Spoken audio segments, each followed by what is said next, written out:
ഞാൻ പുറത്ത് വരുമ്പോൾ എനിക്ക് ഇനിയാണ് പരിശോധിക്കേണ്ടത്, എന്ത് കണ്ടു എന്ത് കണ്ടില്ല, എൻ്റെ ഭാഗത്ത് മിസ്റ്റേക്ക് എന്താണ്, അതെല്ലാം ഞാൻ ഇനിയാണത്.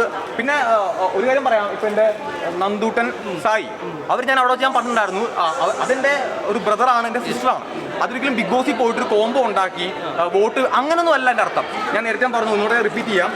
എന്നെ സംബന്ധിച്ചോളം എൻ്റെ ഏറ്റവും മോശം സമയത്ത് എൻ്റെ കൂടെ ഉണ്ടായിരുന്ന ആൾക്കാരാണ്. ഞാൻ പേരെടുത്ത് പറഞ്ഞിട്ടുണ്ട്, അർജുൻ, ശരണ്യ, സായി, നന്ദന എന്നുള്ള 4 പേരുടെ പേരെടുത്ത് ഞാൻ പറഞ്ഞിട്ടുണ്ട്. കാരണം എന്നെ സംബന്ധിച്ചോളം എൻ്റെ ഒരുപാട് മോശം കണ്ടീഷൻ. ഇപ്പോൾ ഹോട്ടൽ ടാസ്കിനിടയിൽ എനിക്ക് അവിടുന്ന് എനിക്ക് ഡോക്ടേഴ്സ് പറഞ്ഞത് എനിക്ക് ഹോട്ടൽ ടാസ്കിൽ പങ്കെടുക്കാൻ പറ്റില്ല, മാറി നിൽക്കണം എന്നാണ് പറഞ്ഞത്. അപ്പോൾ ഞാൻ പറഞ്ഞത് എനിക്ക് മാറി നിൽക്കാൻ പറ്റില്ല, എനിക്ക് ഗെയിം കളിക്കണം.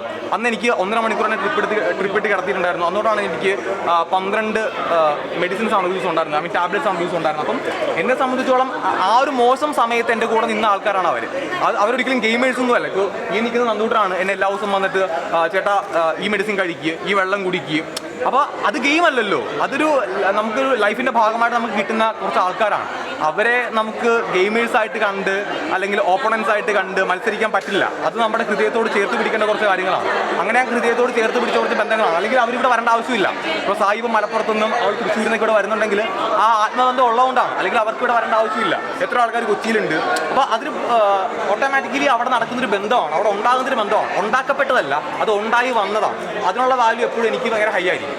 ഈ അർജുൻ്റെ കരച്ചിൽ നാടകമാണെന്നുള്ള രീതിയിൽ ട്രോളുകൾ പറയാം. ഞാൻ ഇട്ടേക്കുന്ന മാല അർജുൻ്റെയാണ്. ഇത് അർജുൻ്റെ മാലയാണ് ഞാൻ ഇട്ടേക്കുന്നത്.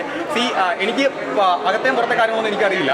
ഞാൻ നേരത്തെ പറഞ്ഞു, ഞാൻ അവിടെ എപ്പിസോഡ്സിൽ ഞാൻ പറഞ്ഞിട്ടുണ്ട്, ഞാൻ അവിടെ ഏറ്റവും ക്ലോസ് ആയിട്ടുണ്ടായിരുന്ന, അതായത് എന്നെ സംബന്ധിച്ചോളം എനിക്കവിടെ ഏറ്റവും കൂടുതൽ ക്ലോസ് ആയിട്ടുണ്ടായിരുന്ന 4 ആൾക്കാരുടെ പേര് ഞാൻ പറഞ്ഞിട്ടുള്ളൂ. ഞാൻ ഒരു 5ാമത്തെ ആളുടെ പേര് ഞാൻ പറഞ്ഞിട്ടില്ല ഇവിടെ.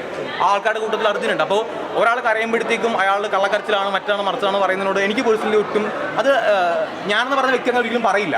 പിന്നെ ഞാൻ അർജുൻ എങ്ങനെയായിരുന്നു എന്ന് ഞങ്ങൾക്കറിയാം അവിടെ വെച്ചിട്ട്. അത് പുറത്ത് വന്നിട്ട് അത് പ്രൂവ് ചെയ്യുക, അത് അങ്ങനെയാണ് ഇങ്ങനെയാണ്.